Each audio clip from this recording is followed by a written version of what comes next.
I don't feel that fighting sports are really beneficial to society. I think they're very primitive, and frankly, I think we'd be better off without them.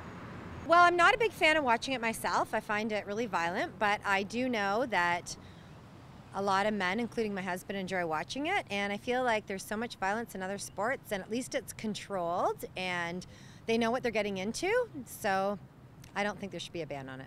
Dana White, the president of the UFC, said that if he did bring an event to Toronto, it would revenue $4 million for the province, which is better than raising our taxes. Tickets to the fight at the Oneida Reserve were $45.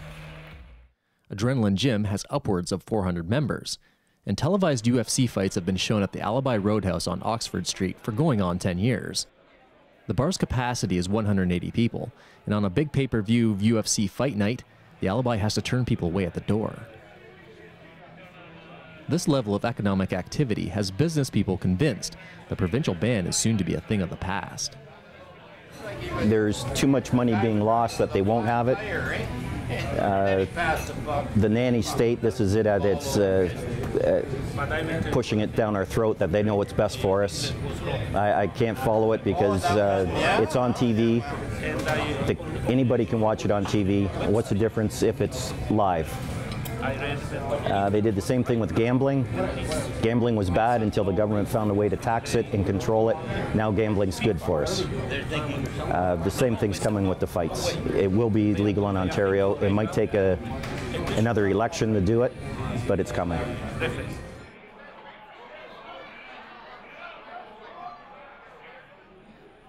The Alibi usually doubles its staff for a big UFC fight, but being summer and a long weekend, the bar wasn't near capacity. That didn't stop a wide variety of people from watching and enjoying the spectacle.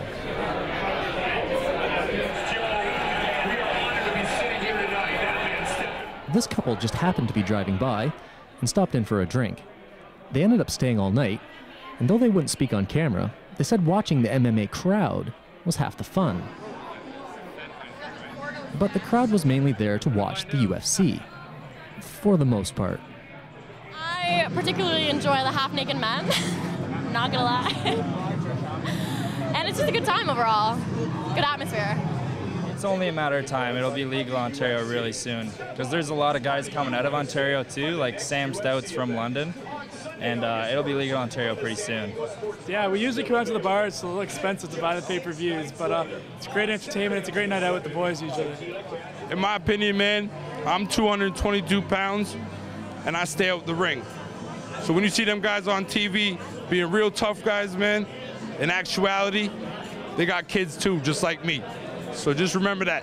When you see them people and you idolize them on TV for hurting people and fighting people and becoming aggressive, at the same time, they're human just like you. And they have families at home, and they're good people. It is a fighting sport, which is somehow, for some reason, in Ontario is banned. However, they do allow boxing, so why not UFC fighting? It seems to be the next popular thing for kids to do, or young and up-and-coming fighters that can't box that do have martial arts skill. Why not let them fight on a professional level? I would say, yeah, it's definitely an issue that the government definitely has to take a look at the second time. Fans say the lure of watching MMA live or on TV is that the fights can end in a split second with a well-placed strike or a fast submission move. That was awesome. But this focus is misplaced, according to Dr. Pollitt, who observes that other sports flourish without violence. Well, the World Cup has just finished, and as a result, people around the world have been glued to the television watching a highly competitive sport which doesn't tolerate violence. And yet, it's one of the most successful sports in the world. Hockey doesn't need fighting. We saw that in the Olympics, and people, again, glued to watching it without the violence.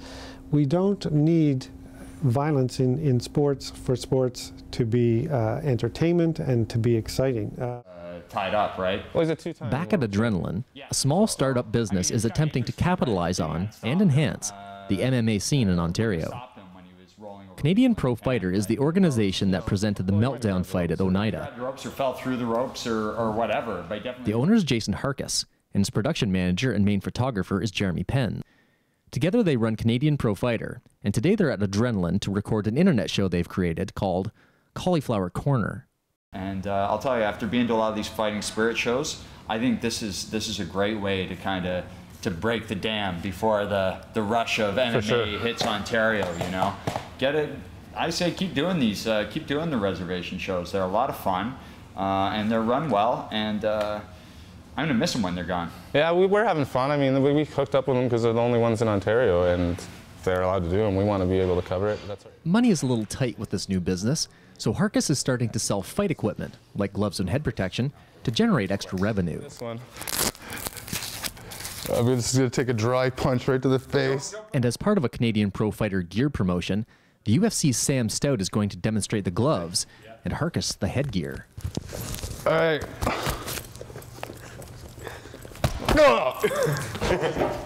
We're good. You're bleeding, buddy. All right, maybe we'll take this time to take a little break and I'll clean myself up. A bloody nose is nothing new for Harkis. A former MMA fighter, he's been forced to roll with the punches in and outside of the ring.